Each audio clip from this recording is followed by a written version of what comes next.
അക്ഷയ തൃതീയ ദിനത്തിൽ ദുബായിൽ നിന്നുള്ള സ്വർണ്ണ വ്യാപാരം ലാഭകരമാണെന്ന് കരുതുന്നവരാണ് മലയാളികൾ. വിലക്കുറവും സ്വർണത്തിന്റെ പരിശുദ്ധിയുമാണ് ദുബായിലേക്ക് ആളുകളെ ആകർഷിക്കുന്നത്. എന്നാൽ ഇത്തരത്തിൽ സ്വർണം വാങ്ങി ഇന്ത്യയിലേക്ക് മടങ്ങുമ്പോൾ കൃത്യമായ ധാരണയില്ലെങ്കിൽ വലിയ കുരുക്കുകളിൽ അകപ്പെട്ടേക്കാം. അക്ഷയ തൃതീയ വേളയിൽ സ്വർണം വാങ്ങുന്നത് ഐശ്വര്യമാണെന്നാണ് ഇന്ത്യക്കാരുടെ വിശ്വാസം.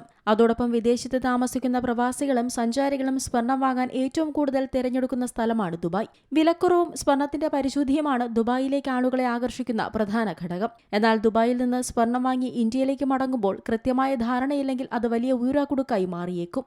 ദുബായിൽ നിന്ന് സ്വർണം വാങ്ങുന്നതിന് മുൻപ് കുറച്ചു കാര്യങ്ങൾ ശ്രദ്ധിക്കേണ്ടതുണ്ട്.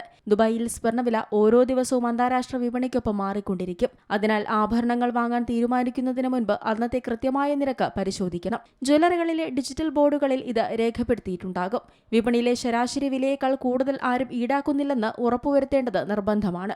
അതോടൊപ്പം ഹോൾമാർക്കിംഗ് പരിശുദ്ധിയും ഉറപ്പു നൽകുന്ന സ്വർണം 24 കാരറ്റ് ആണോ അതോ 22 ആണോ എന്ന് കൃത്യമായി പരിശോധിക്കണം. ദുബായ് സെൻട്രൽ ലബോറട്ടറി നൽകുന്ന അംഗീകൃത ഹോൾമാർക്ക് മുദ്രകൾ ആഭരണത്തിലുണ്ടോ എന്നും ഉറപ്പുവരുത്തണം. ഇതിലൂടെ ഭാവിയിൽ ഈ സ്വർണം വിൽക്കുമ്പോഴോ മാറ്റി വാങ്ങുമ്പോഴോ കൃത്യമായ വില ലഭിക്കാൻ സഹായിക്കും. സ്വർണ്ണവിലയ്ക്ക് പുറമെ ഓരോ ആഭരണത്തിനും ആകെ വിലയുടെ നിശ്ചിത ശതമാനം പണിക്കൂലിയായി ഈടാക്കും. പല ജ്വല്ലറികളിലും ഈ നിരക്കിൽ ഇളവുകൾ ലഭിക്കാറുണ്ട്. അതിനാൽ വാങ്ങുന്നതിന് മുൻപ് വ്യത്യസ്ത കടകളിലെ നിരക്കുകൾ താരതമ്യം ചെയ്യുന്നത് നല്ലതായിരിക്കും. സ്വർണം വാങ്ങിയ ശേഷം കൃത്യമായി ഇൻവോയ്സ് അല്ലെങ്കിൽ ബിൽ ചോദിച്ചു വാങ്ങുക.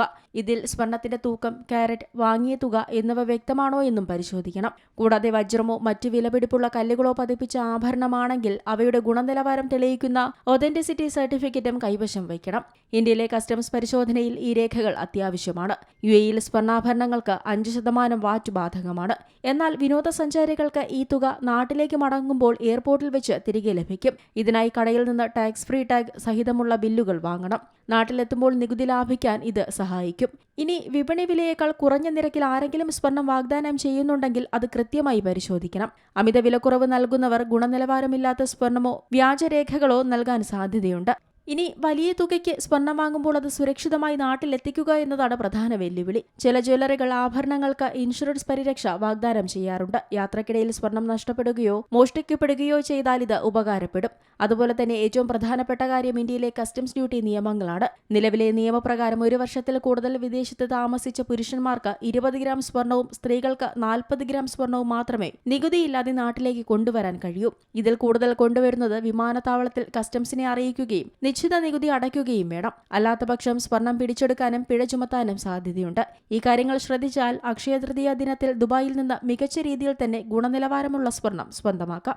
Business desk, C Malayalam news. ഏറ്റവും പുതിയ വാർത്തകളും വിശേഷങ്ങളും വിരൽത്തുമ്പിലറിയാൻ സി മലയാളം ന്യൂസ് എല്ലാ ഡിജിറ്റൽ പ്ലാറ്റ്ഫോമുകളിലും ലഭ്യം.